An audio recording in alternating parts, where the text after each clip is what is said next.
네, 많은 yarczy, a da, nie do nic Więc dzisiaj mamy 5. dzień letnich nauk Marnok. 디톨리아다 신신낭기 공부하기 때문에 긴둥이대.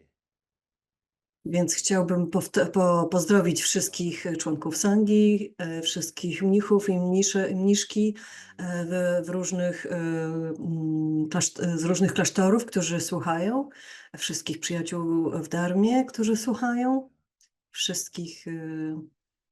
wszystkich Tybetańczyków, którzy też słuchają i oglądają te nauki.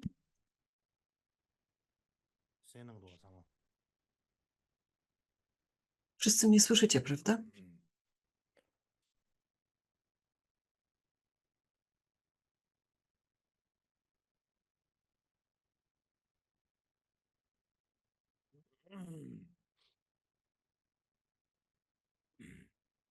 다 가상 뭐 되면 나한테 추억이 정말보다 되면 나한테 추억이 아니 상아 들읍세나 자도 다시 되면 나한테 Więc dzisiaj będziemy mówić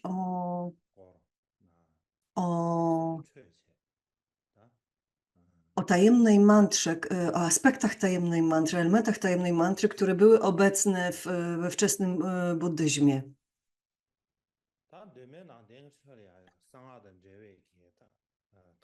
Mówiliśmy już o tym poprzednio, dzisiaj będziemy kontynuować ten temat.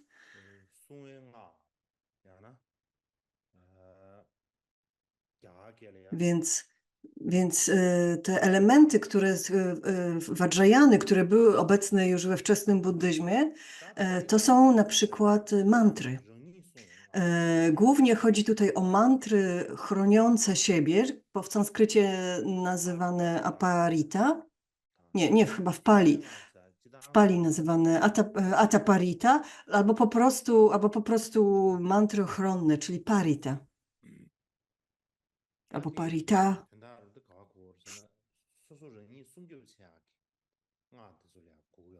Czyli chodzi o mantry ochronne, ogólnie mantry chroniące ludzi. Wygląda na to, że takie mantry były we wczesnym buddyzmie akceptowane.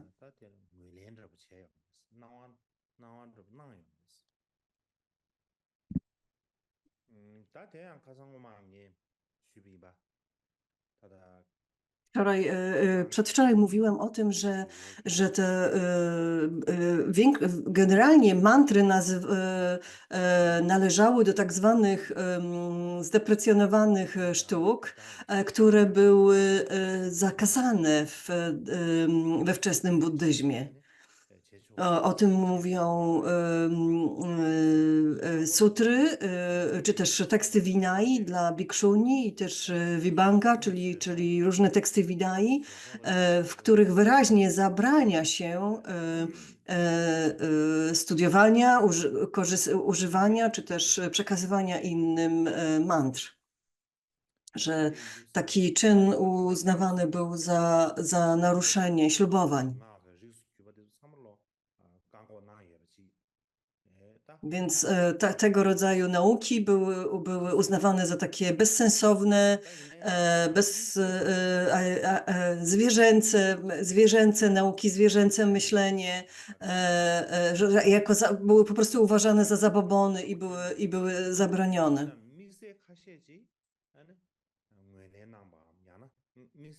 Więc ogólnie mantry świadomości były zabraniane, ale wygląda na to, że ta reguła miała wyjątki. W tekstach Vinai w kanonie palijskim, na przykład w tekście Vibhanga w 12 części są wymienione wyjątki do tego 49 naruszenia ślubowań. Czyli tutaj w tym punkcie mówi się, że uczenie się pisania, uczenie się dharani i uczenie się mantr ochronnych dla osób chorych umysłowo lub dla własnej ochrony nie jest naruszeniem ślubowań.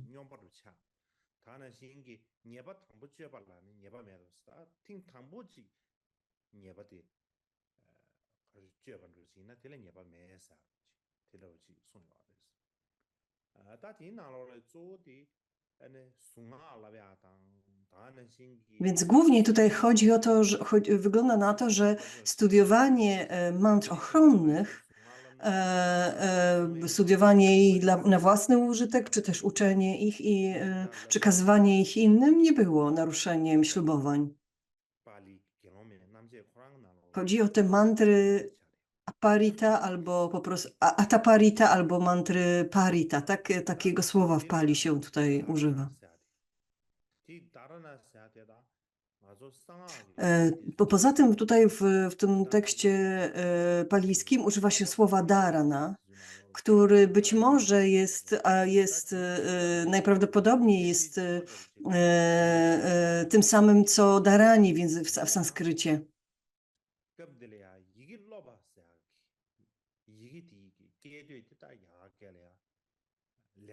Ciężko jakby określić, czy to są synonimy w Pali i w sanskrycie. A dlaczego? Trudno to, być może, że tak, ale nie ma takiej stuprocentowej pewności.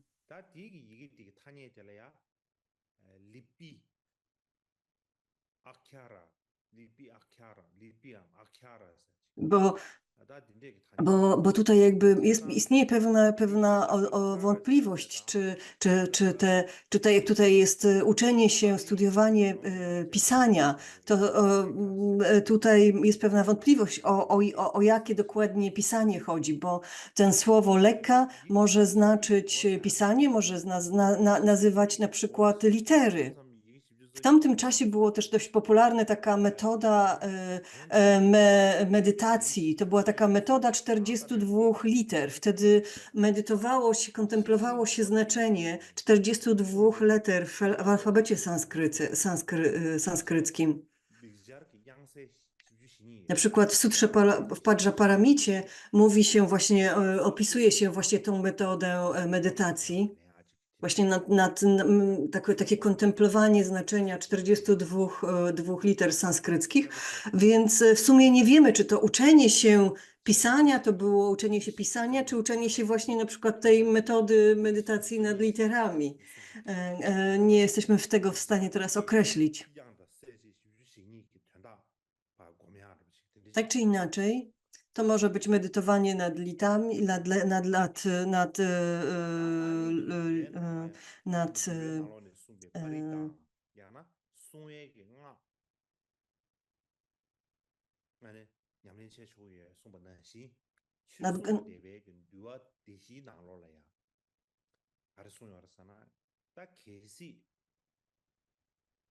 czyli tak czy inaczej, wygląda na to, że te dharani, że te mantry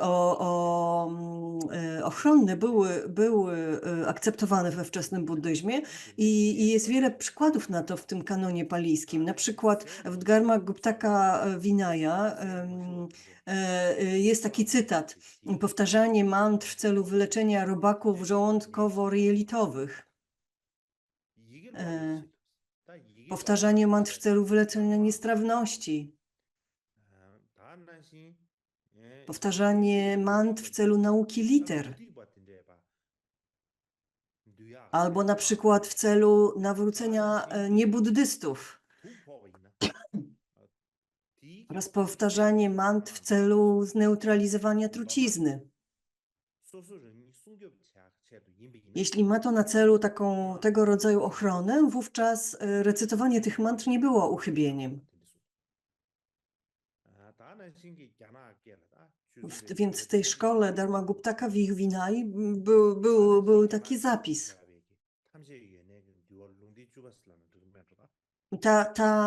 ta Dharmakupta Kavinaya została przetłumaczona, jakby znalazła się w chińskim kanonie i tam też można znaleźć ten ustęp.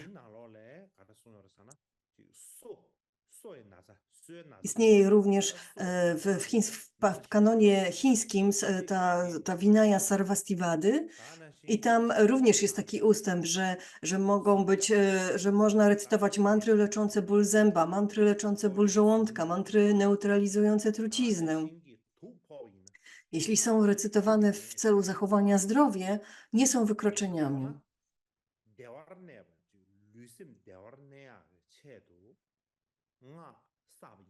Czyli chodzi o to, żeby zachować zdrowie fizyczne i mentalne. Wtedy, jeżeli w takim celu korzystamy z mantr, to wówczas nie łamiemy swoich ślubowań. Tak mniej więcej taki przekaz jakby jest zawarty w tekstach Vinaya z tamtego okresu.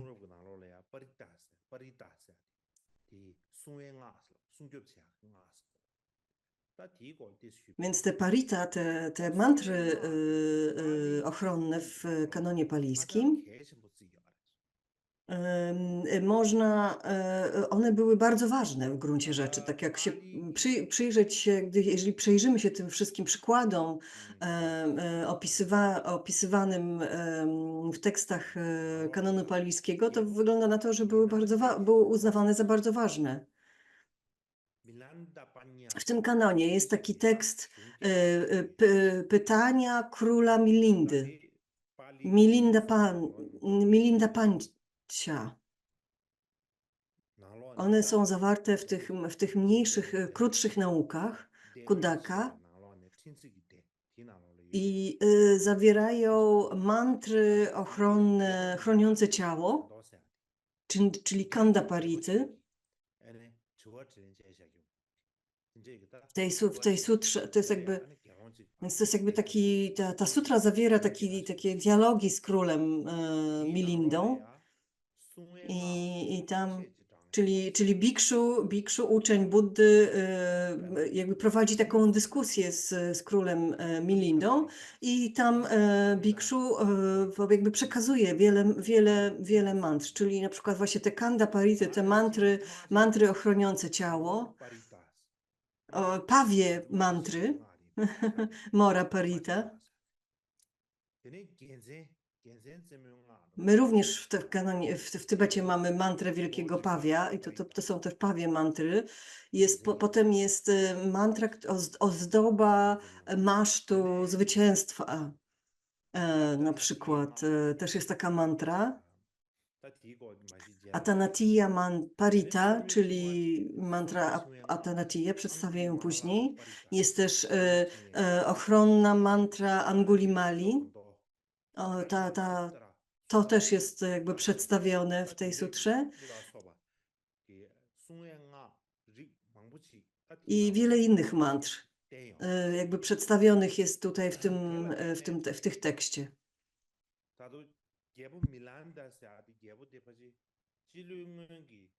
Więc ten król Milinda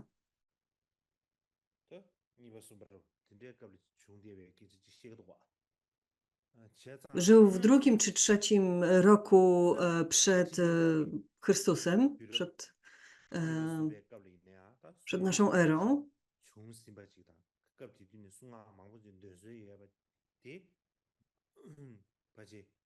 Czyli to było mniej więcej 2-3 wieki przed Chrystusem, przed naszą erą. Wykorzystywano, uczono już wtedy różnych mantr ochronnych.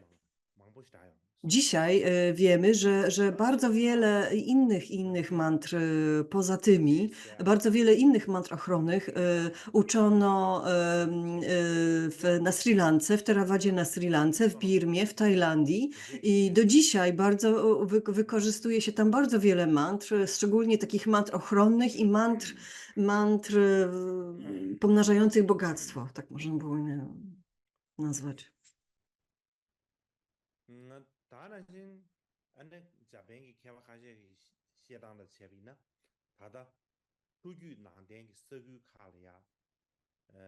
Japońscy uczeni, tacy jak Matsunaga Yukei, mówi o tym, że w kanonie, tym kanonie południowym, tak, takim, czyli tym palijskim, jest 29 sutr, w których uczy się mantr, w których przedstawia się mantry.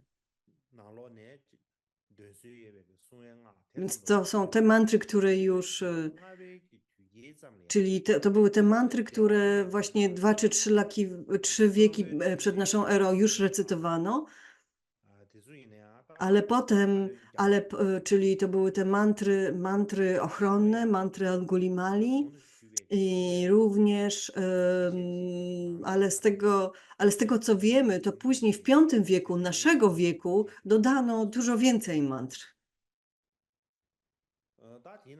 Więc chciałbym powiedzieć krótko o tych mantrach, które były już wtedy stosowane.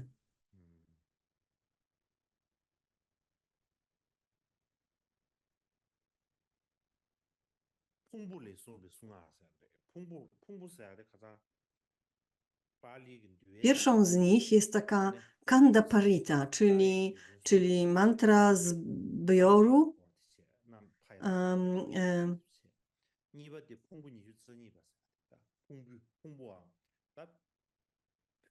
I on się przedstawia na 3 różne sposoby.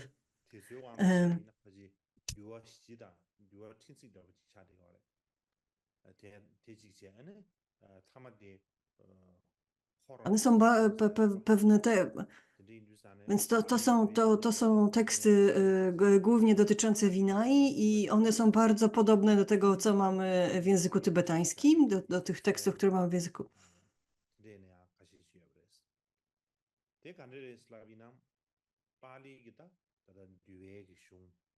Więc w tym tekście, w tym Kandaka, w tym tekście uczy się różnych mantr,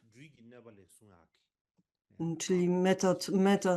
I jedną i głównie chodzi tutaj o taką mantrę,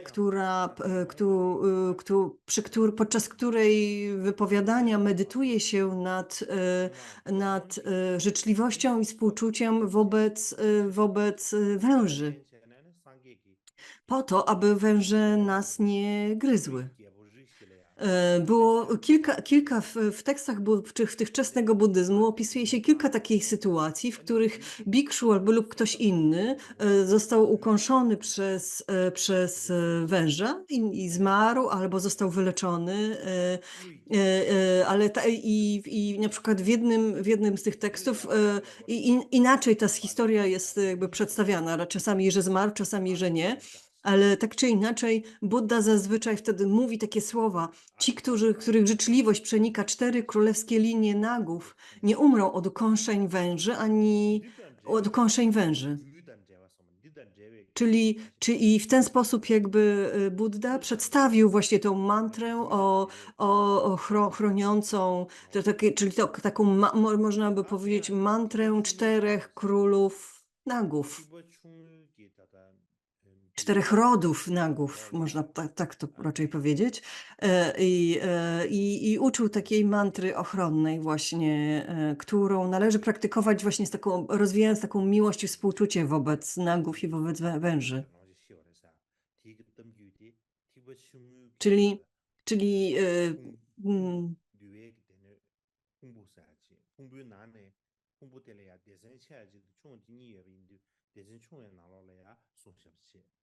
Czyli w tym kanonie palijskim są te są takie większe sekcje i mniejsze sekcje. Te teksty Vinaya opowiadające o tych mantrach znajdują się w takiej części Chula-Vagga.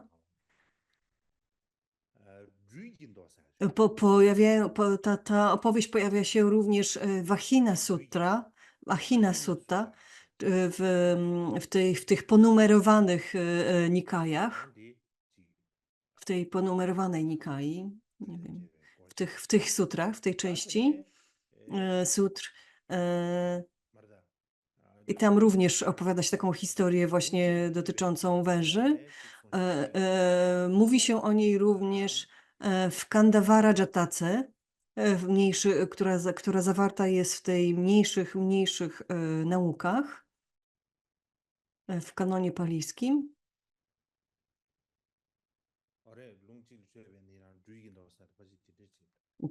Tam można, czasami się nazywa tą sutra węży wręcz. 나서 다디 디 스트루도르 체스 다디 간다체네 찍디 아니 당부디 Coś pomieszałem chyba, więc powtórzę jeszcze raz. Ta historia o tej mantrze węży jest powtarzana w kilku tekstach. Jeden z tych tekstów to jest troszeczkę inaczej, mają troszkę inne wersje, ale powtarzane są w kilku tekstach.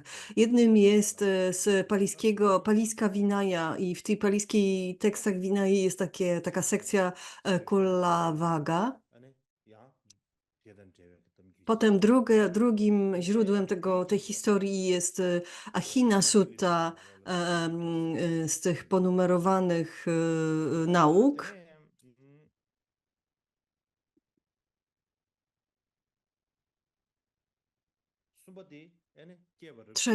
Trzecim źródłem jest Kandavata Jataka.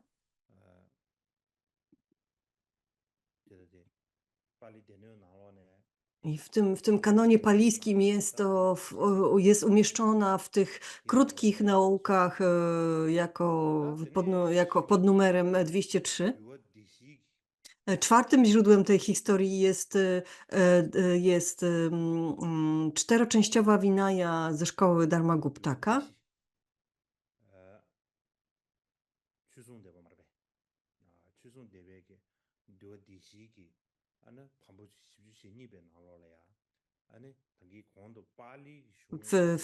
W rozdziale 42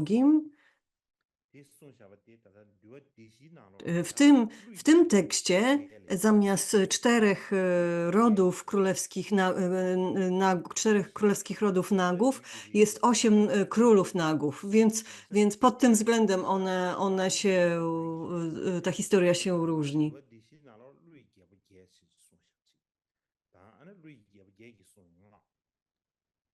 Więc tutaj w tym tekście Dharmaguptaki to jest 8 królów nagów i tam ta mantra nazywana jest mantrą bodhicitty dla własnej ochrony. Tak? Znaczy mantrą bodhicitty chroniącą przed ukąszeniami węży. Piątym źródłem tej historii są połączone nauki, ich 9. sekcja.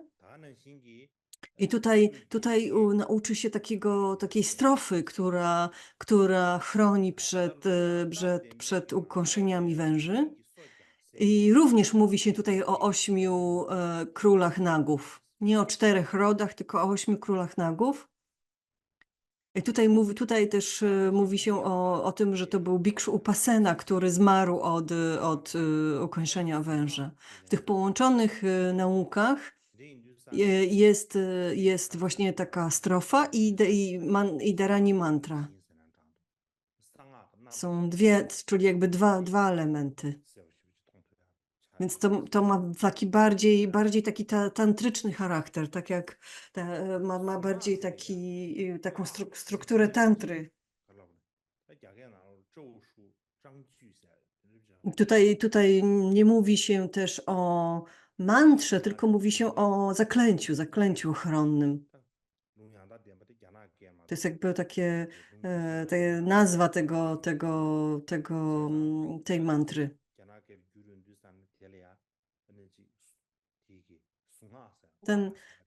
Te krótkie nauki zostały przetłumaczone na język chiński i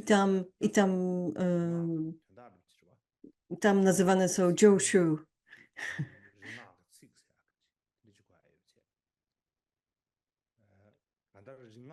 Co znaczy słowa mantry świadomości, mniej więcej takie jest określenie.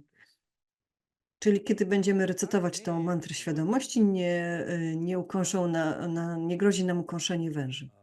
szóstym źródłem tej historii, tej samej historii o podobnej, czy też podobnej historii o mantrze chroniącej przed ukąszeniem węży. To jest Vinaya, pięcioczęściowa Vinaya szkoły Mahisaksaka.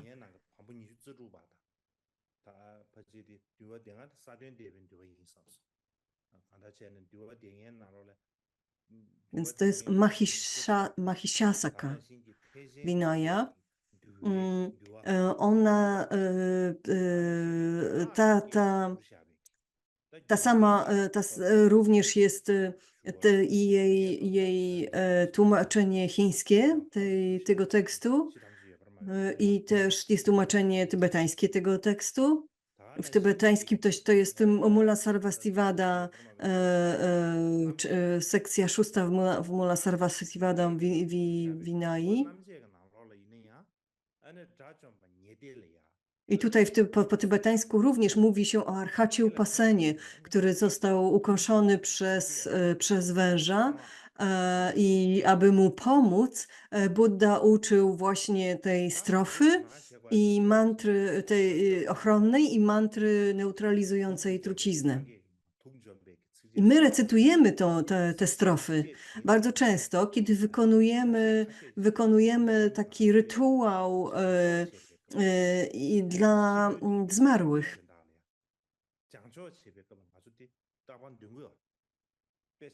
I wtedy na przykład mówimy na przykład jedną z tych strof jest taka: chciwość, nienawiść i złudzenie są trzema truciznami świata. Bhagavan Buddha nie ma trucizn. Moc Buddy niszczy trucizny.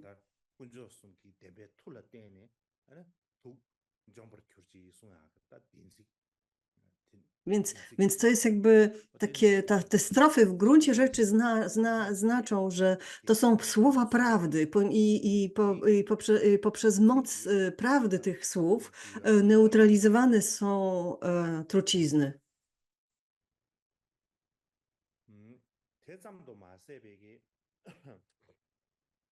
Poza tym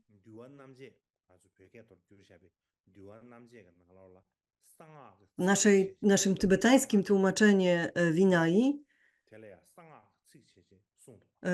ta część nazywana jest słowami tajemnej mantry. Więc używamy takiego terminu. I w języku chińskim jest również to tłumaczone na tajemną mantrę, jako tajemna mantra.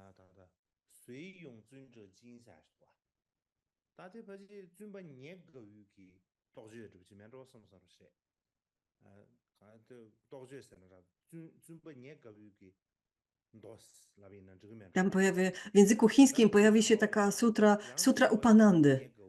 Jest taka historia Upanandy. Tam jest nie Upasena, tylko Bikshu Upananda, który został ugryziony przez węża. I Buddha uczył właśnie tych strof, słów prawdy i również mantry neutralizującej truciznę.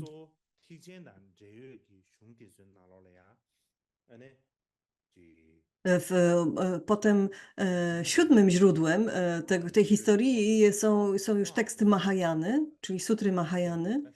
Tam również są mantry chroniące przed ukąszeniem węża.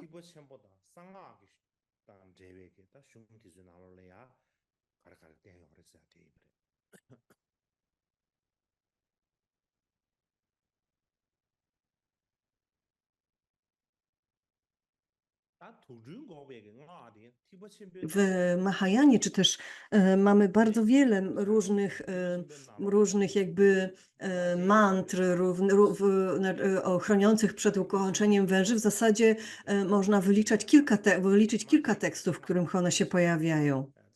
Na przykład jest sutra mantry wielkiej królowej Pawi.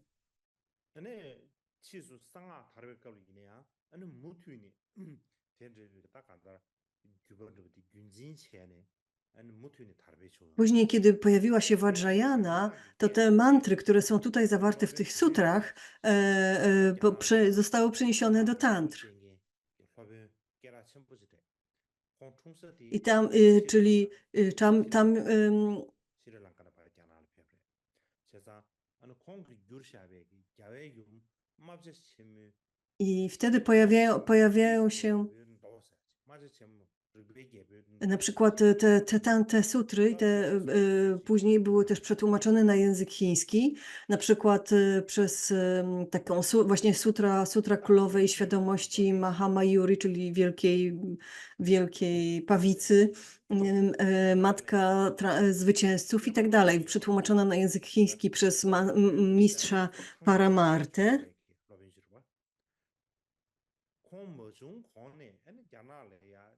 Potem w dynastii, w kolejnej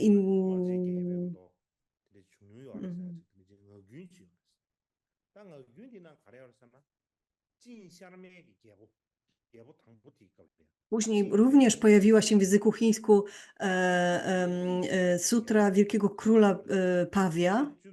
To już było w czasach cesarza Yuan, więc mniej więcej w III, IV wieku naszej ery, czyli to już jakby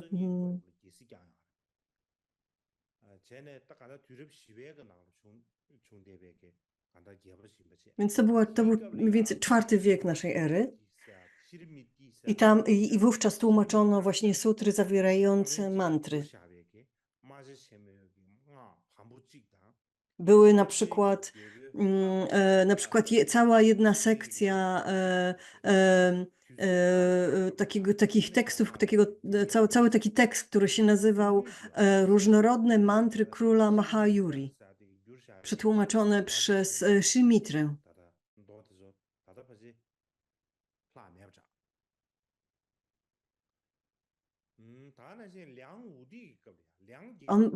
Najprawdopodobniej Shrimitra przetłumaczył też inne właśnie sutry tego wielkiego pawia, czy króla pawi, ale te sutry już nie przetrwały do dnia dzisiejszego, natomiast różnorodne mantry króla Mahayuri przetrwały.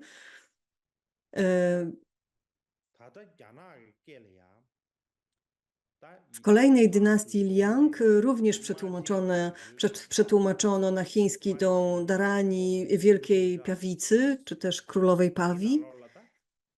Jest kilka tłumaczeń tych tekstów. Innym tłumaczem, który przetłumaczył tą sutrę czy Dharani, jest Amoghavajra. Więc jest najprawdopodobniej, do dzisiaj przetrwało przynajmniej 6 tłumaczeń na język chiński tej sutry. Więc dlaczego w tych sutrach mówi się o pawiu, mimo że w tytule jest paw, w gruncie rzeczy te wszystkie historie i mantry dotyczą 8 królów nagów i rozwijania życzliwości, miłości, współczucia wobec nich, które chroni przed ukąszeniem węży. Przetrwała również sanskrycka wersja tej sutry, została opublikowana niestatnio. Więc dlaczego mówi się w tytule o pawiu? Dlaczego w ogóle mówi się o pawiu w tych tekstach, w tych sutrach? Otóż pawie jedzą węże. Nie wiem, czy jedzą wielkie węże, ale na pewno jedzą te małe. Wobec czego wielu ludzi wierzy, że pawie mają taką magiczną moc, że że jad węży im nie szkodzi. Mogą je spokojnie jeść i się nie zatrują.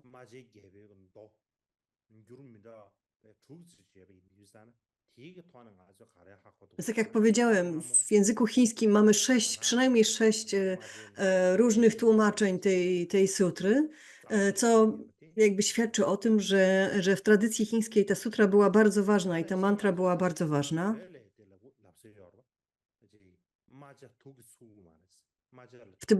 W języku tybetańskim ogólnie myśli się w Tybecie, że jakby jad węży nie szkodzi pawiom. Nie wiem, być może paw również zmarłby, gdyby został ukąszony przez węża, ale z pewnością ma taką właściwość, że może przetrawić jad węża i ten jad wtedy mu nie szkodzi, przynajmniej w małej ilości mu nie szkodzi.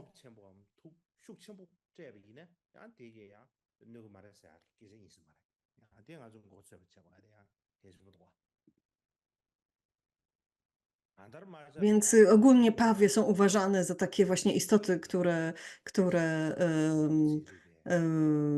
potrafią zniszczyć węże, czy też potrafią zneutralizować jad węża.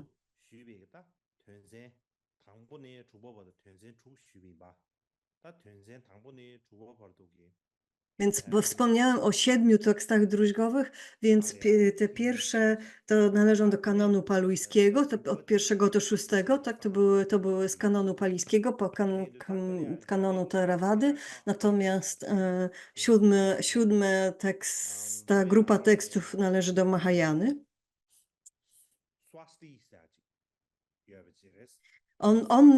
Japoński uczony Hirakawa Akira również mówi o sutrze, w której Bikshu Swasti znaczy tashi, w gruncie rzeczy, został ugryziony przez węża. Wówczas Buddha powiedział mu, jeśli ktoś wyrecytuje imiona 8 królów nagów z miłością i życzliwością, nie zostanie skrzywdzony przez jad węża.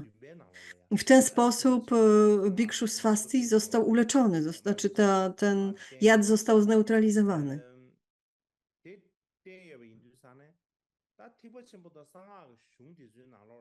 Więc to jakby pokazuje, jakby ten japoński uczony pokazuje kolejną sutrę, w której mówi się o tej historii i o tej mantrze chroniącej przed ukąszeniem węży, co jakby ponownie jakby pokazuje, jak ważna była ta mantra i ten tekst. Akira również wskazuje, że najprawdopodobniej jakby tekstem źródłem tej całej historii były właśnie ta Kula Waga, pierwszy palijski tekst, o którym wspomniałem. A pozostałe są jakby taką interpretacją, jakby nawiązaniem, cytatem z tego tekstu, z tej Kulawagi.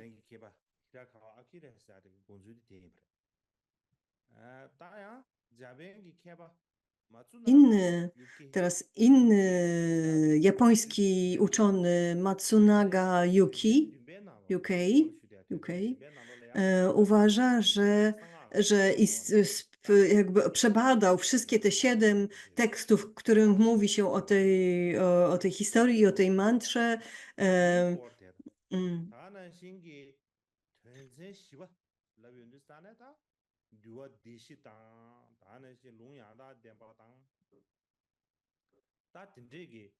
Więc jakby on uważa, że ta historia jakby z czasem się rozwijała, tak, że pierwszym była właśnie ta historia była zapisem w kanonie palijskim, a potem się rozwijała, potem były kolejne interpretacje tej historii.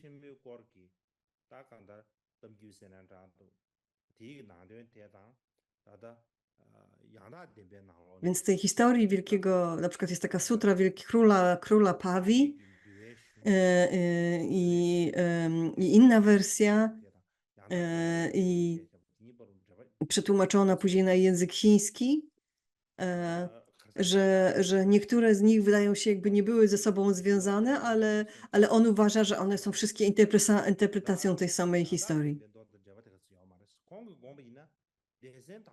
Inni uczeni zaś uważają, że pomiędzy tymi historiami zapisanymi w kanonie palijskim, a tymi zawartymi w sutrach Mahayany nie ma zbyt wielkiego względu, że one mają że to są dwa różne źródła tekstów, ale on uważa, że jak najbardziej, że one wszystkie pochodzą z jednego źródła, z tego właśnie palijskiego tekstu.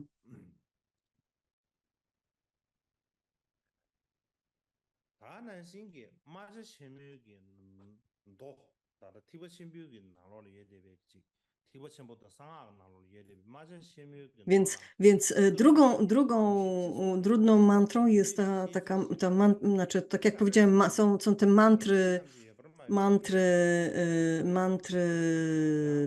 pawie mantry, można powiedzieć. U nas w Sarvastivada Vinaya to one są omawiane w sekcji o medycynie, 아니 büyü기 나로래야 czyli w północnym przekazie buddyzmu ta historia również się znajduje i również została przetłumaczona na język tybetański. 다른 알아도 상하가 나로를 예대배 상하가 흉티주 나로 예대배 I tam również nazywana jest mantrą Wielkiego Pawia. 아니 루규 나den가 나로래 아니 타깁 중요해지다 정규 나den가 나로래 타깁 중요해지 Więc ta mantra była szeroko upowszechniana i w południowej tradycji, i w północnym przekazie buddyzmu, i w Tybecie, i na wschodzie, w Tajlandii, w Chinach i tak dalej. 다다 시탐지 예브르마베기다 맹시 야나게레 유료래 베게 톨레 유료 Więc one właśnie się pojawiają zostały przetłumaczone na tybetański, na chiński, na wiele innych języków, w całym północnym przekazie również. Głównie w Mula Sarvastivada Vinaya. Więc to była mantra Mahamayuri, czyli wielkiego, czy też króla Pawi.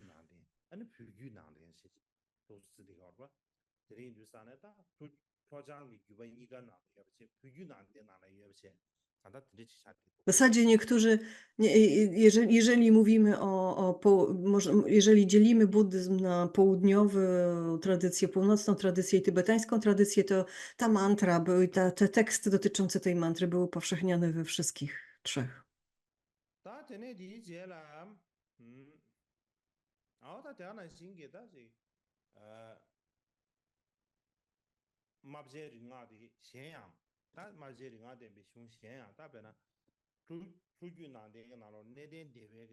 Istnieją również inne mantry pawie,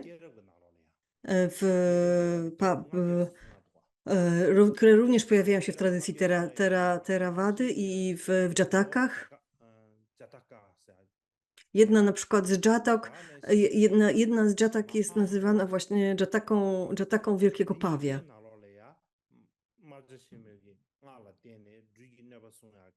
Albo Mahamori Jataka w sanskrycie.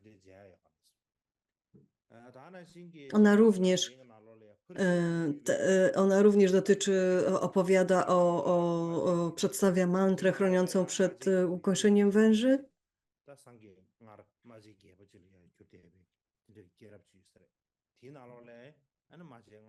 I ta Jataka również znajduje się w chińskim kanonie. Została przetłumaczona na język chiński. Kolejną mantrą, o której warto wspomnieć, jest ta mantra ozdoba masztu zwycięstwa. Więc historia tej mantry dotyczy bitew pomiędzy bogami a półbogami i wówczas i tego, że wówczas, żeby pozbyć się lęku podczas takich bitew, bogowie patrzyli na chorągiew Indry, że ta chorągiew Indry ich inspirowała, jakby pozwalała im nie odczuwać strachu. I to jest właśnie, i w związku z tym to jest tego rodzaju mantra.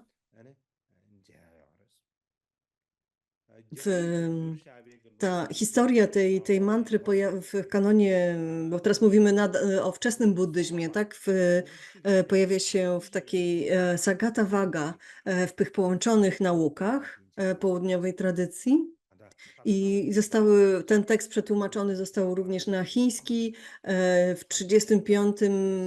sekcji Samyukta, czyli połączonej agamy.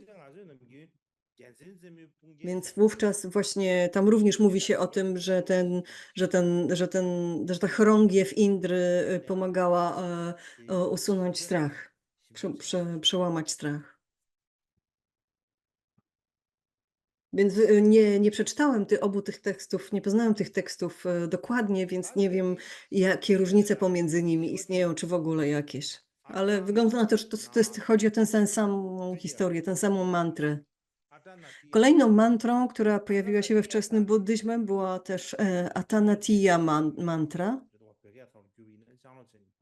Atanatiya jest nazwą pałacu króla Vishravany.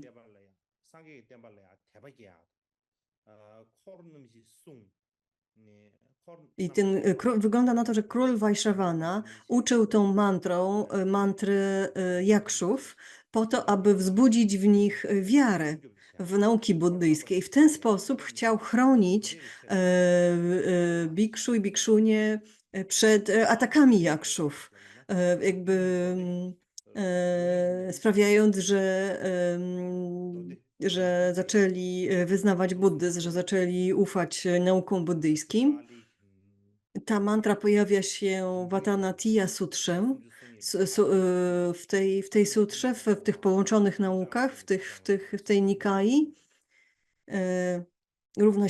Pojawia się również w Sutrze Wielkiego Zgromadzenia.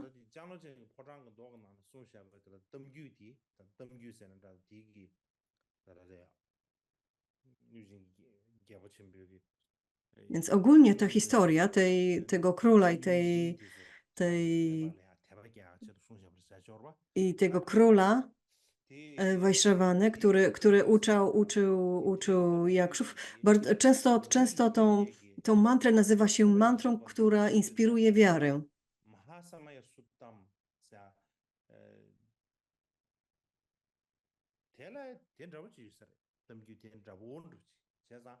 Więc oba te teksty, właśnie tak jak powiedziałem, w tym Atanatiya Sutra i Sutra Wielkiego Zgromadzenia, te historie są bardzo, bardzo podobne do siebie.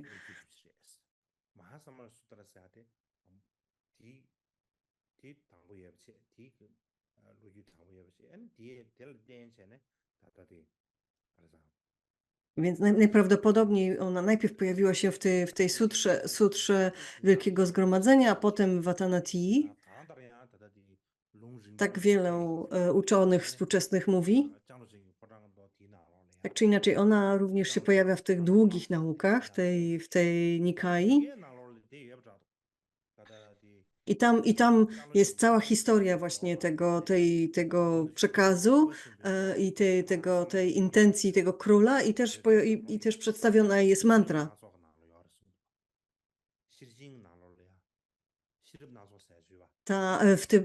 W tybetańskim Kandziurze ta historia znajduje się w krótkich sutrach Prajnaparamity. I mantra również pojawia się jako w Chandragarbha, w tekście Chandragarbha, czyli esencji księżyca, sutrze esencji księżyca. Na język chiński ta historia została przetłumaczona właśnie też w sutrze Wielkiego Zgromadzenia. Tam jest taka część, która się nazywa rozdział dla świata. I tam właśnie się znajduje ta sutra esencji księżyca, Chandragarbha w języku chińskim. Ta sutra zawiera taką modlitwę blask nauk.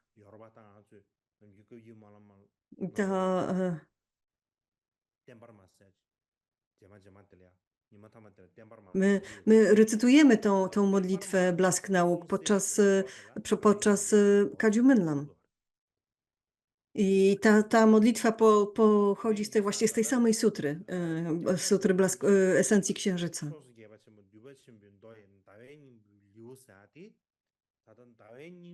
Więc chińskie tłumaczenie tej sutry esencji księżyca tam ma 17 rozdziałów i tam również znajduje się ta modlitwa.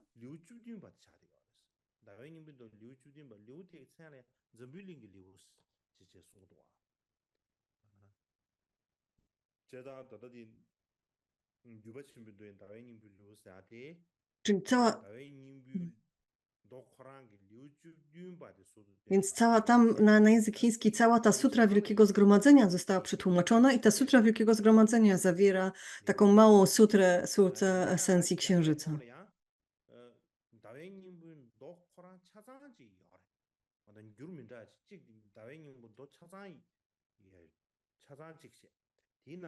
Istnieje, mało tego, w języku chińskim jest kilka tłumaczeń tej sutry, a więc jest kilka trochę wersji. Więc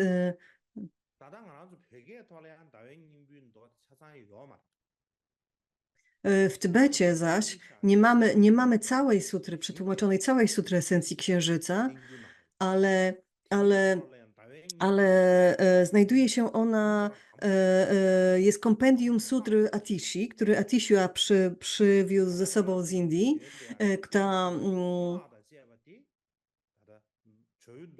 i tam znajduje się w tym kompendium sutr znajduje się bardzo wiele cytatów właśnie z tej sutry esencji Księżyca. Nie mamy całej tej sutry przetłumaczonej, ale mamy na przykład właśnie tą modlitwę blasku Dharmy.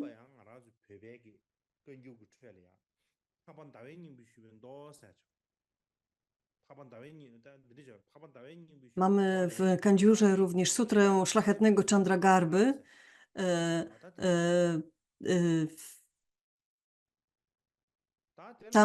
Tam znajdują się takie różne przepowiednie dotyczące jak długo nauki Buddy przetrwają, kiedy zaginą i tak dalej. Ale całej sutry esencji Księżyca nie mamy przetłumaczonej na tybetański.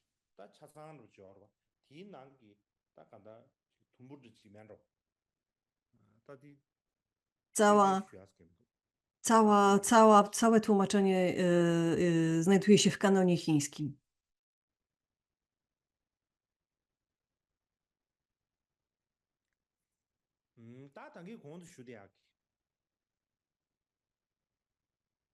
Więc jak wspomniałem wcześniej, w tradycji Theravady były już wtedy w wczesnym buddyzmie nauczane te parita, czy ataparita, czyli te mantry ochronne.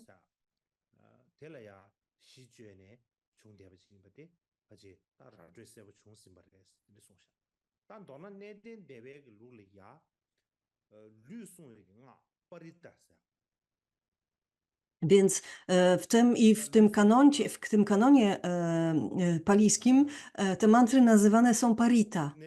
To są takie mantry wykorzystywane do osobistej ochrony, tak można by było je nazwać.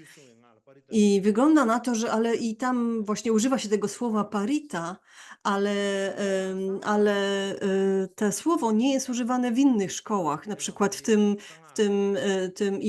to słowo nie przedostało się do Mahayany ani do Vajrayany, czyli jakby to my w tym późniejszym buddyzmie nie używamy już tego słowa. Ono się pojawia tylko w tym kanonie wczesnego buddyzmu, w tym kanonie palijskim wczesnego buddyzmu. Tak czy inaczej, te mantry najwyraźniej były jakby dozwolone we wczesnym buddyzmie. Wolno było je recytować, wolno było ich uczyć i się ich uczyć. I wrócimy do tematu za 30 minut. Teraz będzie 30 minut przerwy.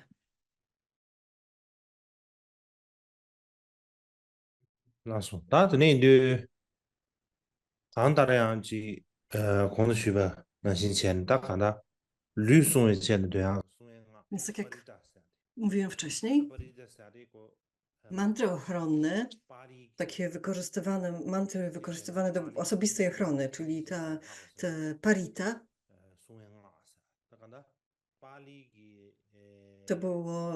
to było słowo używane, parita to było słowo używane w języku palijskim, które nie przetrwało nie zostało przeniesione później do Mahayany ani Vajrayany. I to były mantry osobistej ochrony, tak, które chroniły nasze ciało i umysł. I to takie mantry były dozwolone we wczesnym buddyzmie. Mało tego, były bardzo, najprawdopodobniej były uważane za bardzo ważne, szczególnie te, wygląda na to, że szczególnie te dotyczące ukończeń węży. W przypadku węży ważne było rozwijanie współczucia i życzliwości wobec węży. Bardzo ważne jest, aby nie okazywać żadnej wrogości wobec węży. Wówczas jeżeli nie ma się takiej wrogości, jeżeli nie ma się żadnego życzenia, aby kogokolwiek skrzywdzić, to wygląda na to, że węże wtedy nie atakują, nie kąszą. I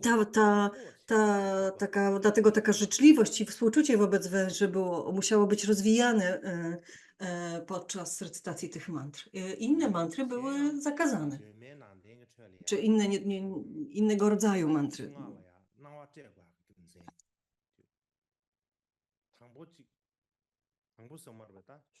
Teraz dlaczego akurat te mantry ochronne były dozwolone? Dlaczego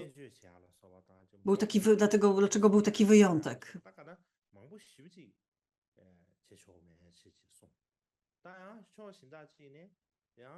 Tak jak mówiłem, kiedyś kiedyś w Indiach mantry były używane do wszystkiego, również w medycynie, w dokonywaniu jakichś przepowiadania przyszłości i tak dalej. I te wszystkie inne rodzaje użycia mantr były zakazane, ale akurat te do własnej osobistej ochrony były okej. Japoński uczony Matsunaga Yukei mówił, jakby przedstawił taką teorię, że w starożytnych Indiach były troszkę inne zwyczaje na wsiach i w miastach. Czyli w miastach następował oczywiście większy, szybszy rozwój. Wobec czego w miastach ta magia, że tak powiem, czy zabobony były mniej rozwinięte, były mniej popularne, podczas gdy one były nadal bardzo popularne na wsiach.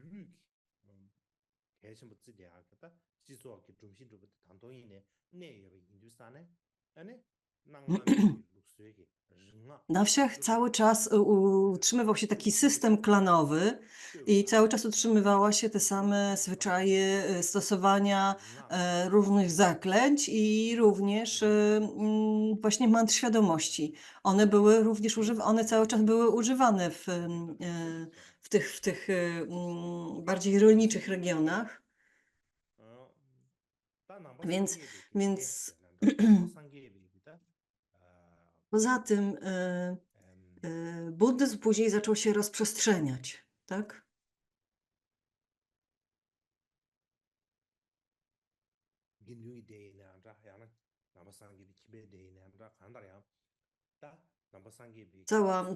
Cała społeczność buddyjska zaczęła, czy to była społeczność mnisia, czy nie mnisia, tak czy inaczej, ta cała społeczność buddyjska też się zaczęła rozprzestrzeniać. Jak buddyzm się rozrastał, najpierw rozrastał się w miastach, najpierw był popularny w miastach, potem z miast przenosił się na wsie, gdzie właśnie te stare zwyczaje były nadal bardzo popularne.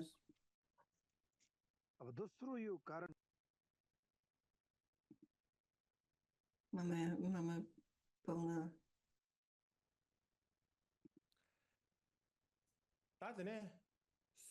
Więc te zwyczaje, które nadal były popularne na wsiach, miały pewien wpływ na to, w jaki sposób buddyzm był tam upowszechniany. Więc można powiedzieć, że buddyzm nieco, ten stosunek do mantry nieco zmiękł. Najpierw buddyzm kategorycznie zabraniał używania mantr, zaś później, kiedy buddyzm zaczął się upowszechniać do różnych regionów Indii, to zaczął sam jakby przejmować ten styl, tą wiarę w to, jakie wielkie zaufanie wówczas miano do mantr i zaczął adaptować się do takiego formatu, można było powiedzieć. Więc zmieniło się nastawienie w buddyzmie wobec mantr w związku z tym.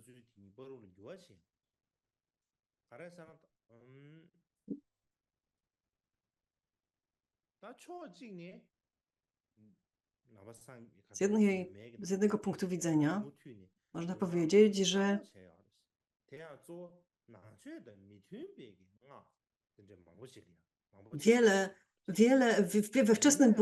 we wczesnym buddyzmie wiele mantr było zabronionych i nadal było zabronionych później i najprawdopodobniej to były te mantry, które kompletnie zaprzeczały naukom buddyjskim. Ale te ochronne mantry, najwyraźniej nie zaprzeczały naukom buddyjskim, więc one były jakby praktykowane od samego początku w buddyzmie.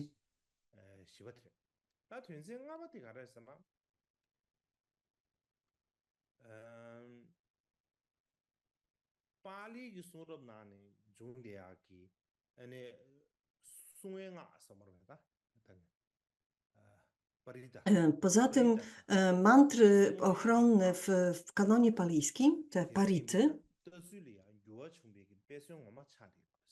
nawet te mantry ochronne były są przykładem tego, jak to nastawienie do mantr się zmieniało. Bo te mantry z czasem te mantry chroniące do takiej osobistej ochrony stawały się coraz bardziej znaczące, były bardzo popularne. Więc już w tym wczesnym buddyzmie, jeśli chodzi o te mantry, już widać było jakby takie rozluźnienie i inne nastawienie wobec mantr w buddyzmie. Dlatego ten naukowiec Matsunaga Yukei mówił o tym, że buddyzm adaptował się do lokalnych zwyczajów, kiedy rozprzestrzeniał się na różne regiony Indii.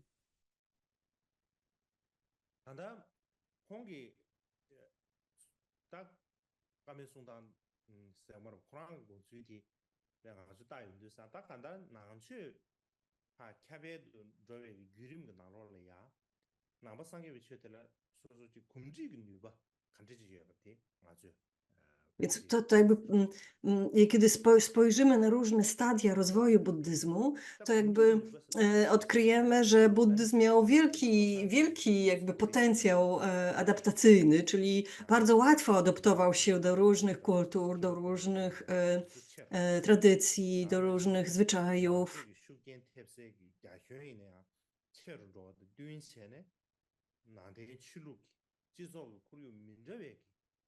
Więc kiedy ten wpływ buddyzmu zaczął się zwiększać w całych Indiach, to w zasadzie buddyzm nie miał wyboru. Musiał akceptować tradycyjne zwyczaje w danych regionach. I w związku z tym, kiedy zaczął się rozprzestrzeniać na te wiejskie rejony, tam, gdzie takie zaklęcia magiczne i tego rodzaju praktyki były bardzo popularne, to buddyzm musiał zaadoptować ten sam styl praktyk.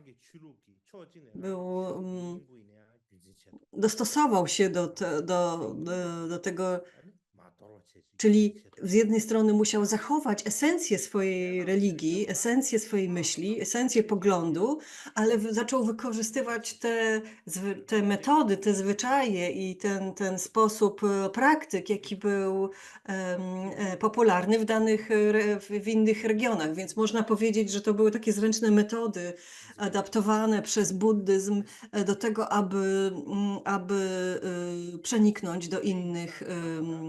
w inne rejony.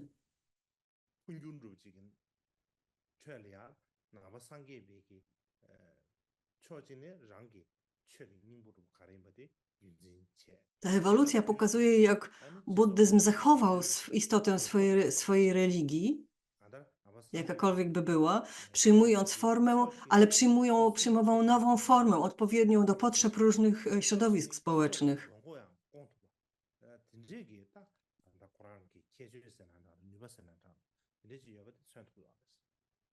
Można powiedzieć, że pokazuje to praktyczne podejście do rozprzestrzeniania buddyzmu. Pokazuje, jak rozważano sposoby uzyskania akceptacji różnych środowisk kulturowych podczas rozprzestrzeniania się buddyzmu i swoją własną myśl buddyjską zaczęto wyrażać na sposoby, zgodnie ze sposobami praktyk, zwyczajami i wierzeniami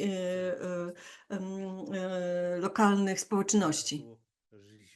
Więc to było takie bardzo było to bardzo praktyczne podejście.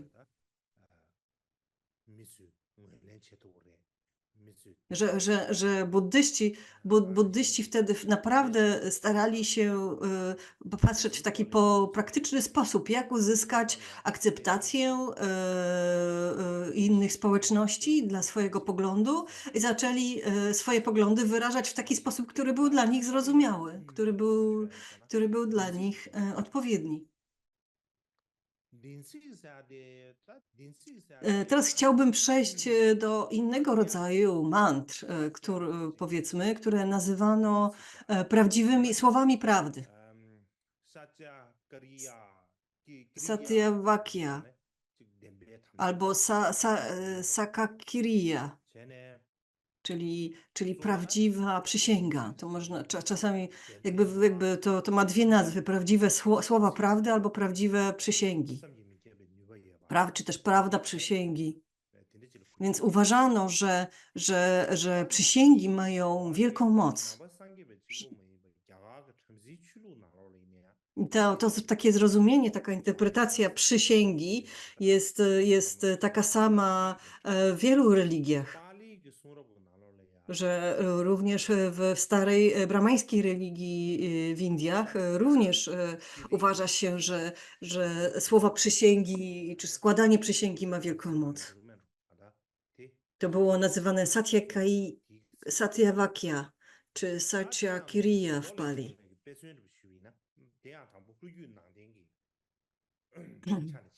Jest wiele przykładów w sutrach wczesnego buddyzmu palijskiego. Na przykład jest Jataka Sutra numer 444.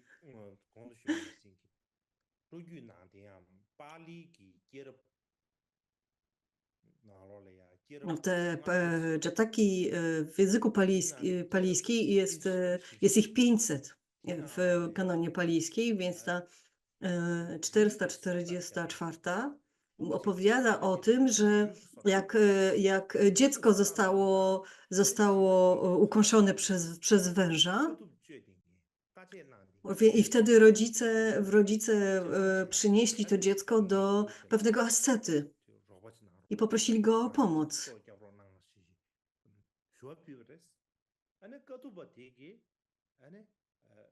Więc poprosili tego ascetę o pomoc.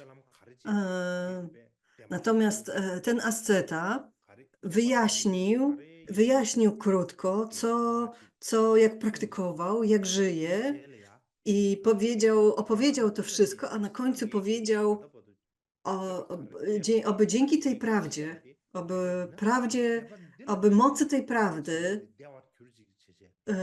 jeżeli to jest prawdziwe, jeżeli to jest prawda, to dzięki mocy tej prawdy, oby to dziecko się, oby to dziecko wyzdrowiało. I faktycznie w tym momencie jakby ta trucizna została zneutralizowana i dziecko wyzdrowiało. Taka to jest opowieść właśnie z tej Jataki.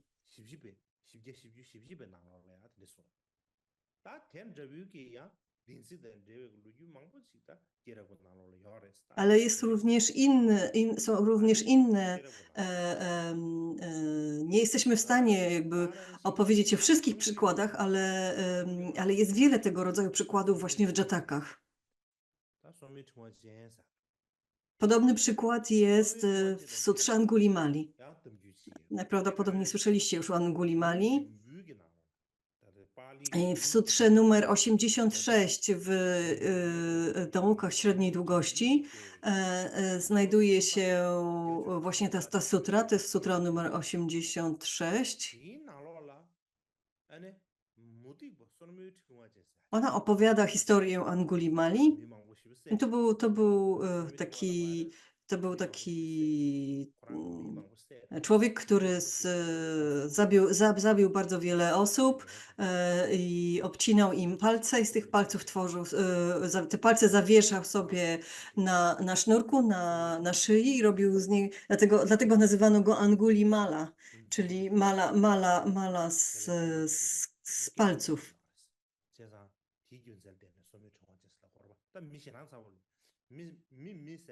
Więc tak stąd pochodzi jego imię, tak? Angulimala, czyli mala z palców.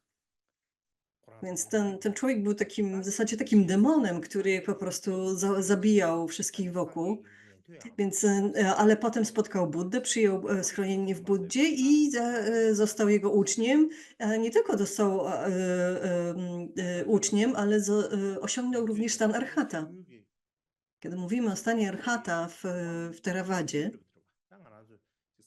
to jest jakby ostateczny rezultat, tak? Ścieżki.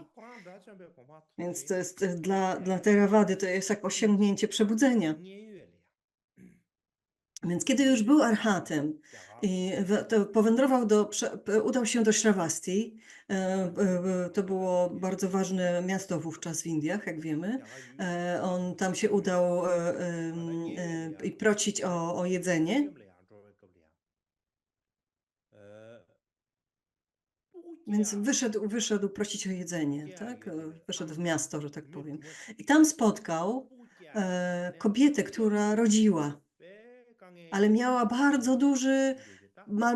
miała bardzo duży problem z tym, żeby urodzić to dziecko. Bardzo męczyła się, bardzo cierpiała podczas tego porodu. I to wzbudziło w nim bardzo wielkie współczucie. Nie wiedział, co robić, wobec czego bardzo szybko wrócił i udał się do Buddy. Wyjaśnił Buddzie, że tam jest taka kobieta, która bardzo cierpi, nie jest w stanie urodzić tego dziecka. Już od dłuższego czasu jest w męczarniach i co z tym zrobić, jak jej pomóc. Na co Budda mu poradził: powtórz przy nim, przy tej kobiecie takie zdanie. Od kiedy urodziłem się w szlachetnej rodzinie, nigdy świadomie nie odebrałem sobie nikomu życia. Dzięki tej prawdzie bądź zdrowa. Więc to jest jakby taka rada, którą Budda mu przekazał. Angulimala wrócił więc do tej kobiety i stanął przy niej i powiedział te słowa: od kiedy urodziłem się w szlachetnej rodziny, nigdy świadomie nie dobrałem nikomu życia. Dzięki tej prawdzie bądź zdrowa. Mocą tej prawdy bądź zdrowa.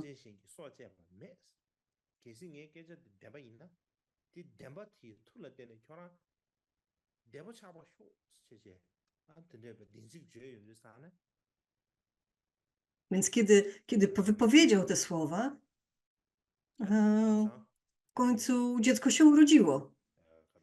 Poród się zakończył i kobieta była w stanie urodzić to dziecko.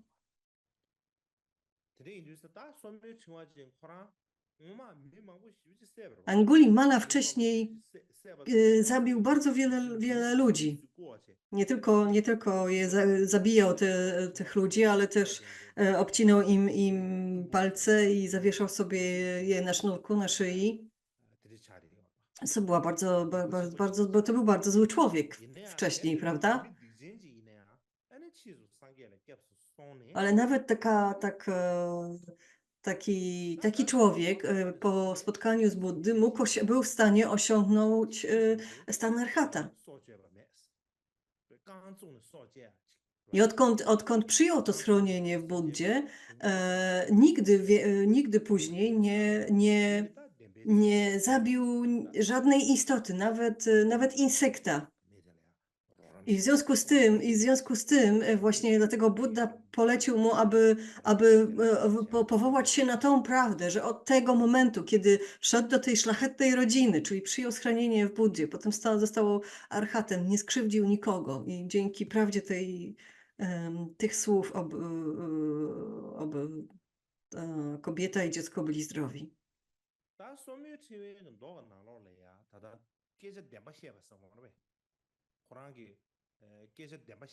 W tej sutrze Angulimali nie mówi się o prawdzie, o słowach prawdy. Nie używa się tego terminu.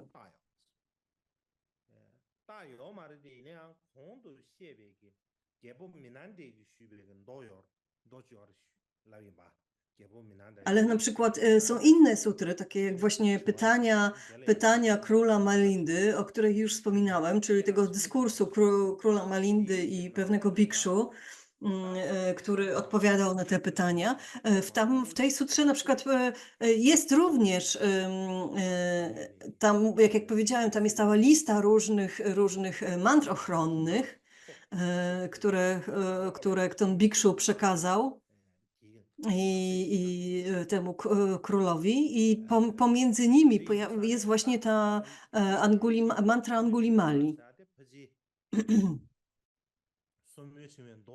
I ta mantra wspomniana w tej sutrze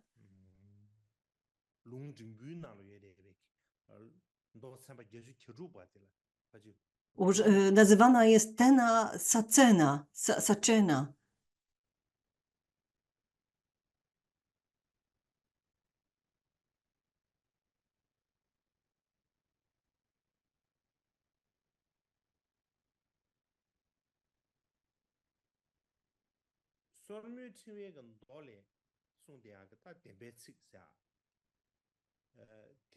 Więc Tena Sacena to znaczy właśnie dzięki tym słowom albo moc tych słów.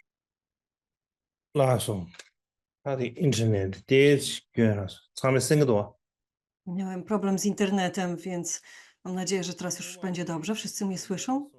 Widzicie mnie, słyszycie?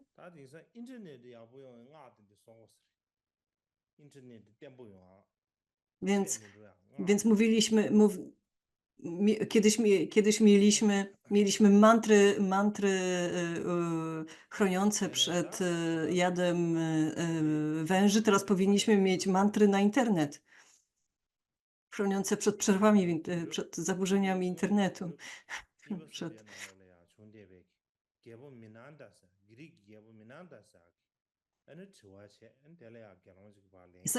Mówiłem o tej sutrze pytań króla Malindy, w której jest lista tych różnych mantr używanych we wczesnym buddyzmie. I tam pojawia się właśnie ta mantra Angulimali.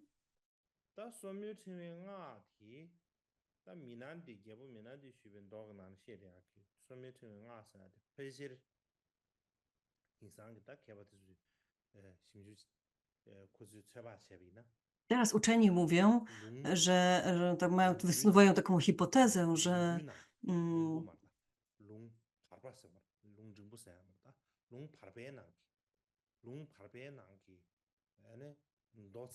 że to była 86. sutra z tych średniej długości, z Nikai o średniej długości tych nauk, że najprawdopodobniej tam jest taka właśnie sutra Angulimali i że najprawdopodobniej ta mantra właśnie pochodzi z tej sutry. Jej forma jest bardzo podobna do Jatak i do tych dżatach, w której mówi się o słowach prawdy, o mocy słów prawdy, czy mocy przysiąg i tak dalej. I tutaj używa się właśnie takich słów, tych słów tena sachena, czyli co można przetłumaczyć jako słowa prawdy.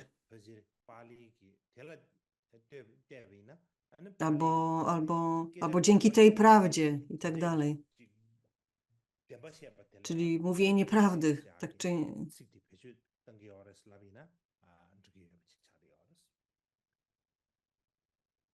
więc jest to podobny termin, nie taki sam, podobny, ale najprawdopodobniej znaczy dokładnie to samo.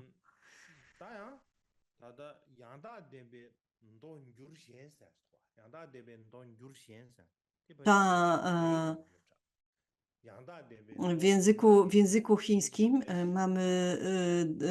mamy alternatywne tłumaczenie połączonych nauk i w tej agamie jest również Sutra Angulimali i opowieść o tym, jak Angulimala został buddystą,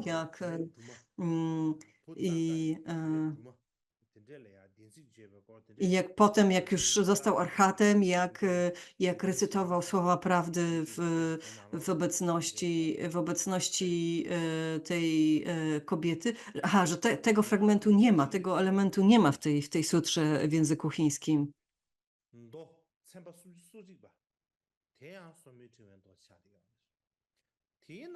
Dalej w tych ponumerowanych naukach pod numerem 31 jest inna sutra Angulimali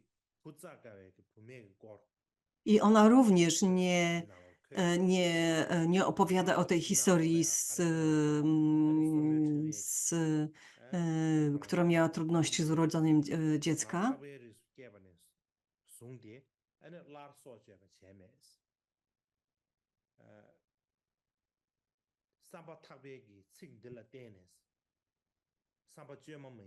Przepraszam, ta sutra, pomyliłam się, w tej sutrze, w tej 31 z ponumerowanych nauk pojawia się w tej sutrze z drugiej strony pojawia się historia właśnie tej kobiety, w której Angulimala w jej obecności wyrecytował takie słowa: od czasu, gdy urodziłem się w szlachetnej rodzinie, nie zabrałem życia nikomu życia. Niech te słowa wypowiedziane z serca uwolnią dziecko z łona.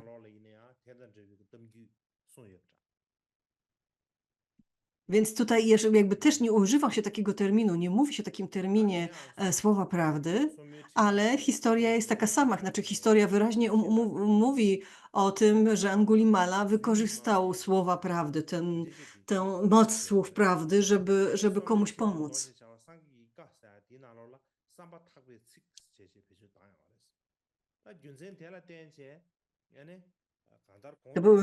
Tutaj zamiast słów prawdy mówi się o słowach wypowiadanych z serca. Po prostu używa się innego terminu, ale tak czy inaczej chodzi o moc słów, o prawdziwości słów, które wykorzystuje się w odpowiedni sposób, więc sens jest taki sam.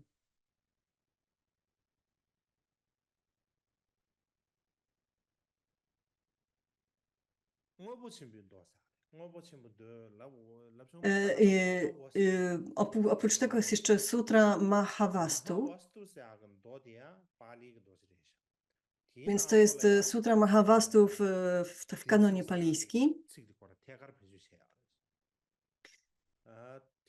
I ona używa tego terminu słowa prawdy. W tej sutrze jest Kinari Jataka. Kinari Jataka.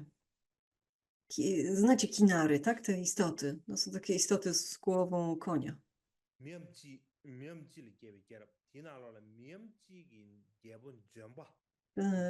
Więc tam jest Jataka Kinari, Kinari Jataka w tej sutrze, w której córka króla Kinarów, Drumy, opowiada historię, jak została złapana przez kłusownika i była w stanie wyrwać się z tej niewoli, właśnie wykorzystując moc słów prawdy. Jest również Siamaka Jataka, w której opowiada się historię, kiedy Siamaka został ugodzony taką trującą strzałą, a jego ojciec, wykorzystując moc słów prawdy, zneutralizował tą truciznę. I tam również wykorzystuje się właśnie ten termin słowa prawdy. Więc te sutry, te teksty pochodzą z Mahishasaka, ze szkoły Mahishasaka, z tej z 18 szkół. I w jej tekstach były te historie zawarte, czyli wygląda na to, że we wczesnym buddyzmie, w niektórych przynajmniej szkołach, w kanonie palijskim wykorzystywało się i mantry ochronne, i moc właśnie słów prawdy. Teraz przejdźmy na Mahajany. Jak później wykorzystywano słowa prawdy w Mahajanie. Pod koniec Prajnaparamity w 8000 linijkach tam znajduje się taki rozdział opowiadający o bodhisattwie Sadaprarodicie.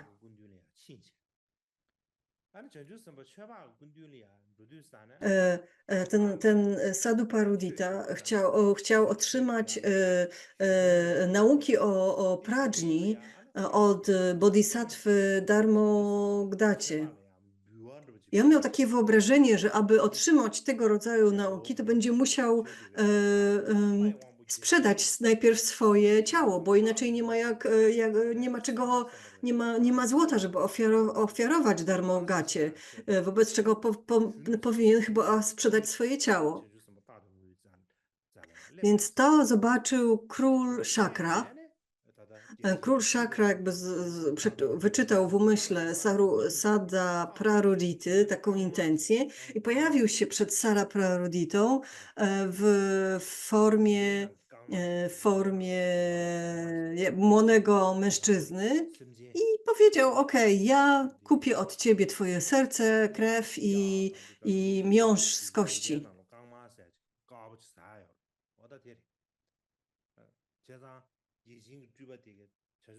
Często ten miąższ z kości się zjada, prawda? Więc Sadapraruditu wziął do ręki nóż i odciął, i najpierw przeciął sobie ramię, upuścił trochę krwi, potem odciął trochę uda, złamał sobie nogę, żeby odciąć trochę mięsa i złamać kość. I to wszystko podarmował temu młodemu mężczyźnie, który był w gruncie rzeczy bogiem Shakra. Więc Shakra był tak tym poruszony, że w jednej chwili wrócił do swojej naturalnej boskiej formy, tak? Przestał udawać i powiedział, że jestem bardzo poruszany twoją dedykacją, twoją motywacją, więc teraz spełnię każde ze swoich życiem. I wówczas Bóg również pociął swoje ciało, znaczy zranił swoje ciało i wypowiedział takie słowa prawdy, które pozwoliły jakby wyleczyć się jemu i Sada Prarudicie, wyleczyć te oba ciała, że tak powiem.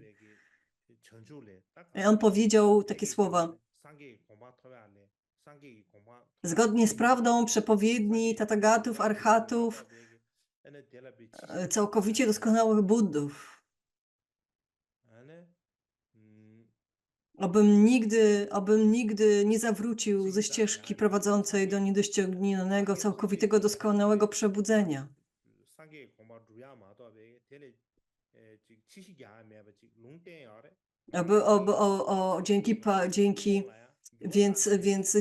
Dzięki prawdziwości słów Buddów, którzy przepowiedziały, że tak się właśnie stanie.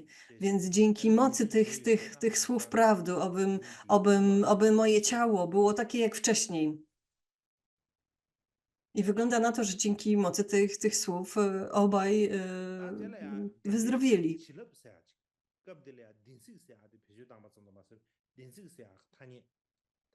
To nazywa się w tej sutrze również abhisheką, czy też błogosławieństwem słów prawdy. Satyadhisthana.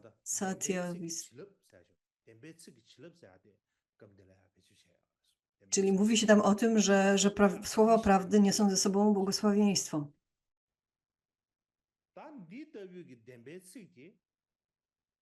Nazywa się to Satyadhisthana.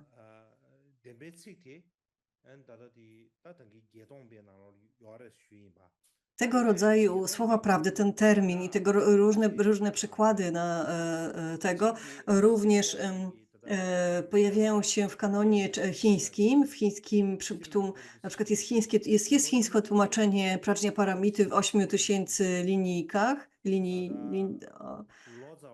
Prajnaparamita 8000 linijek. Jakby to było najstarsze tłumaczenie tej Prajnaparamity dokonane przez Lokaczenę, która składa się z 10 sekcji. To jest najprawdopodobniej najstarsza sutra Prajnaparamity.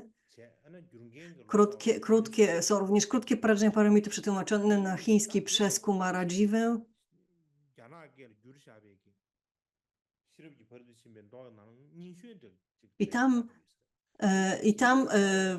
Na przykład w sanskryckich manuskryptach tych sutr Prajnaparamity pojawia się taki termin moc słów prawdy. Znaczy one się pojawia i to pojęcie pojawia się i w chińskich tłumaczeniach, i w sanskryckim manuskrypcie, i w tybetańskich tłumaczeniach. Na przykład w 27 rozdziale skarbca 3 dharm urodzonych z matki zwycięzców, sutra Prajnaparamity.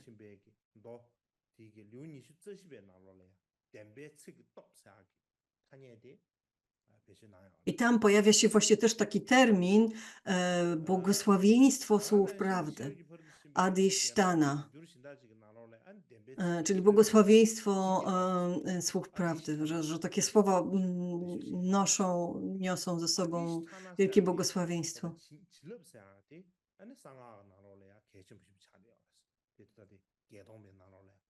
Więc to jest bardzo ważne słowo. Później w Vajrayanie stało się to słowo bardzo ważne. A wygląda na to, że pojawiało się już we wczesnym buddyzmie.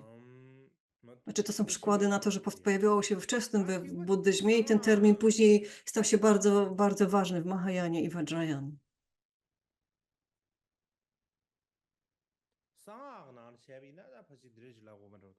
Więc podsumowując, kiedy mówimy o w Mahayanie, są mantry ochronne, aparita, są mantry świadomości, czyli vidya.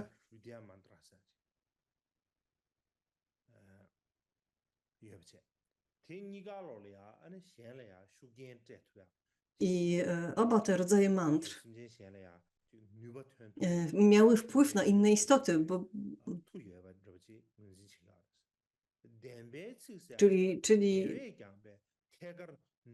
i też te moc słów prawdy miała w zasadzie jeszcze większą moc niż te mantry ochronne czy mantry świadomości.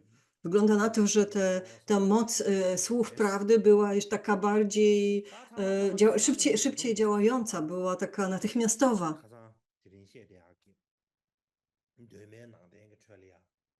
Jak mówiliśmy wcześniej i dzisiaj, jak już wyjaśniliśmy, we wczesnym buddyzmie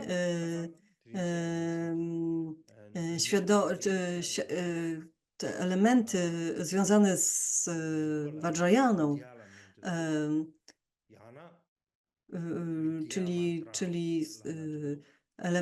czyli mantry świadomości były całkowicie zakazane.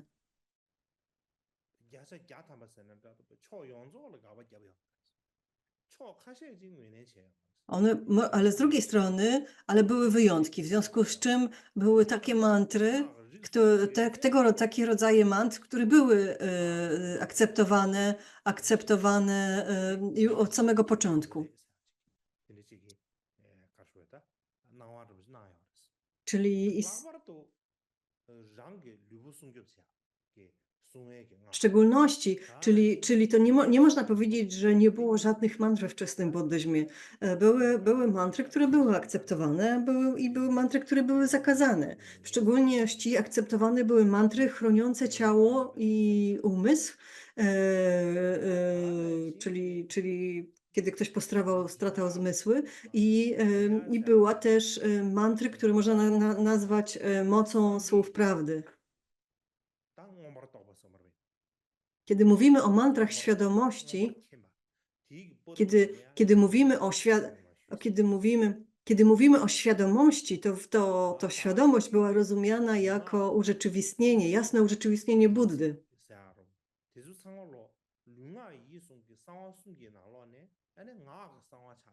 Mantry świadomości, mantry ochronne i słowa prawdy, mówi się, że są powiązane z ciałem, mową i umysłem.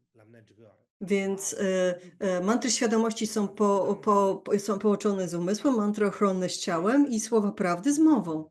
Więc to była jakby moc mowy, moc oczyszczonej mowy, która w ten sposób działała.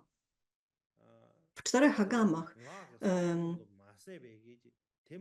że jest to,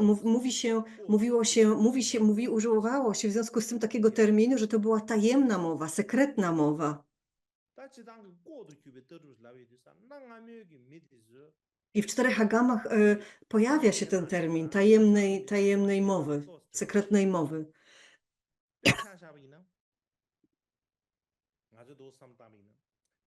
Więc kiedy porównamy życie współczesnych ludzi i starożytnych ludzi w Indiach, to te różnice są potężne. Dzisiaj mamy internet, dzisiaj mamy ekrany wideo, to było w starożytności czy telefony, ludzie w starożytności uważaliby to za magię. Nawet nie byliby w stanie sobie tego wyobrazić. A z drugiej strony starożytni ludzie, dla nich było normalne wykorzystywanie słów i jakby wiara w to, że słowa mają moc. Oni nie mogliby zrozumieć, że jesteśmy tacy rozwinięci, że mamy tak rozwiniętą technologię, a przestaliśmy wierzyć w słowa. Oni byli nierozwinięci, byli dużo mniej rozwinięci, ale umysły mieli całkiem dobrze rozwinięte.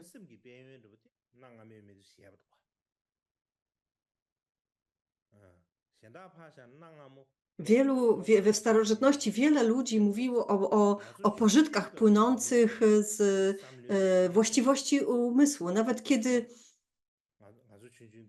Nawet kiedy ja byłam młodym, kiedy byłem dzieckiem, nie było internetu, nie było, szczególnie tam, gdzie ja mieszkałem, nie było internetu, nie było telefonu, nie było nowoczesnych technologii, ale poziom myślenia ludzi był bardzo rozwinięty.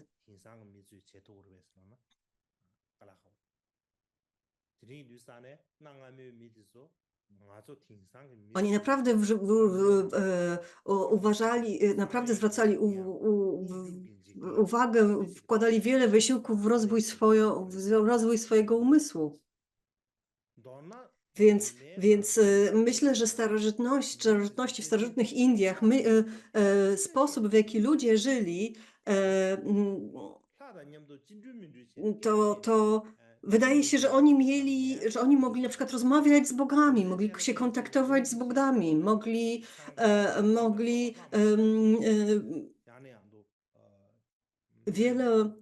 nawet we wszystkich agamach są jakieś relacje, zapisy tego, jak ludzie rozmawiali z bogami, jak bodhisattwowie rozmawiali z buddami. I dlatego na przykład później bodhisattwowie stali się tacy ważni w buddyzmie. Na przykład w 4 agamach mówi się o bóstwie Vajry, który później stał się bardzo ważnym bodhisattvą, Vajrapanim, tak, w buddyzmie tantrycznym.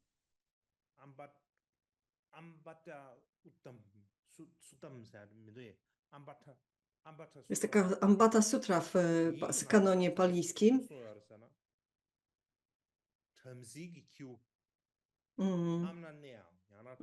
Ta sutra opowiada o tym, jak był Brahmin, który udał się do Buddy i Budda zapytał tego chłopca Brahmina,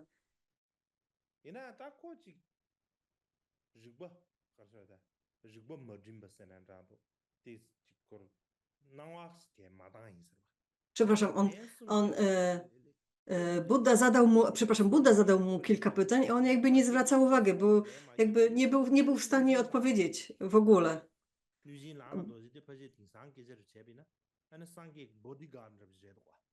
I za trzecim, więc wtedy pojawił się właśnie ten Vajrapani, to bóstwo Vajry, czyli taki ochroniarz Buddy, można było powiedzieć, tak to wyglądało.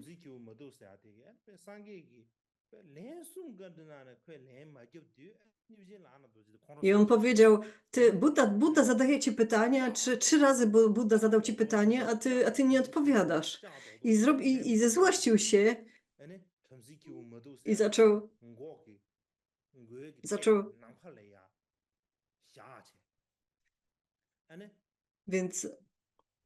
więc podniósł taki wielki głaz i podniósł go, tak, o ile dobrze zrozumiałam, i podniósł go nad głowę tego chłopca, jakby chciał go zrzucić na niego.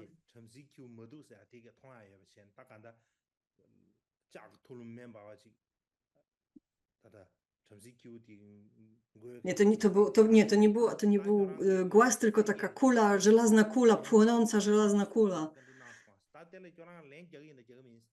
I właśnie Vajrapani powiedział, 3 razy Budda zadał ci pytanie, a ty co? Odpowiesz czy nie? Jeżeli nie odpowiesz, to rzucę na ciebie tą kulę. Twoja głowa rozpadnie się na kilkaset kawałków.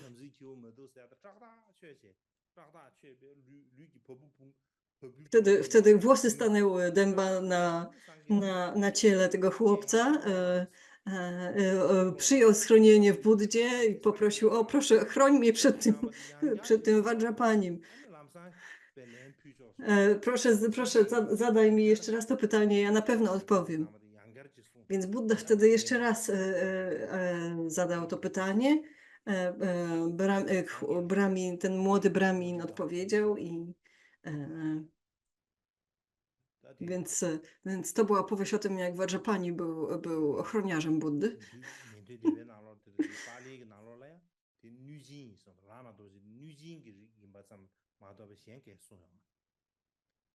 Więc w kanonie palijskim mówi się, że to był Yaksha, a w Mahayanie to był Vajrapani,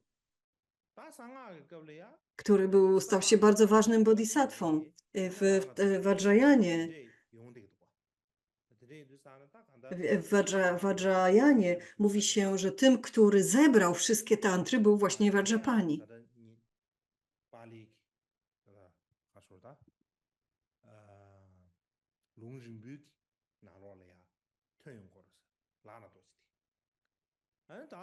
Więc to bóstwo jakby wtedy pojawia się właśnie, takie bóstwo pojawia się w kanonie palijskim.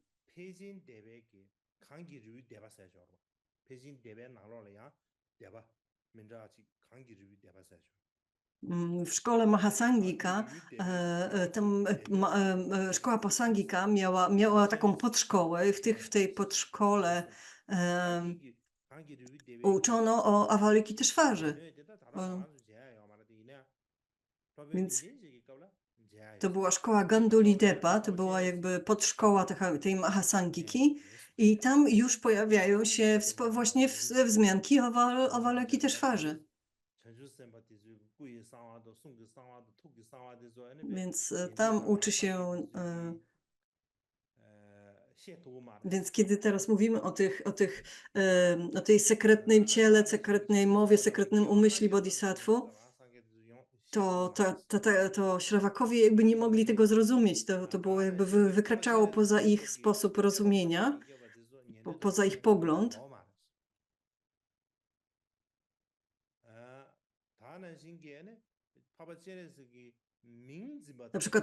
Na przykład archaci nie byli w stanie, nie widzieli 500 żywotów Buddy, nie mieli wglądu w coś takiego, wobec czego nie mogli mieć wglądu również w bodhisattvów, nie rozumieli umysłu bodhisattvów, nie widzieli go.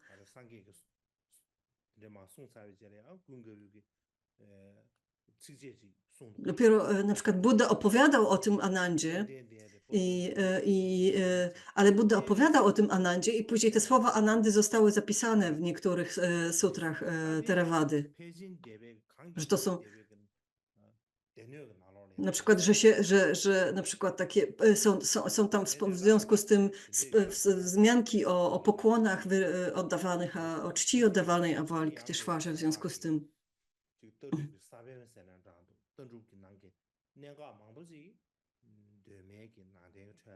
Więc to są jakby takie zalążki Mahajany w tych pierwszych tekstach Theravady, w tych tekstach pierwszego wczesnego buddyzmu znajdują się takie zalążki mantr, zalążki Vajrayany i zalążki właśnie wzmianki o bodhisattvach, takie zalążki Mahajany. I jeżeli pogłębimy swoje badania tego kanonu wczesnego buddyzmu, tych tekstów wczesnego buddyzmu, być może znajdziemy jeszcze więcej przykładów. To były te przykłady, które ja poznałem i przedstawiłem.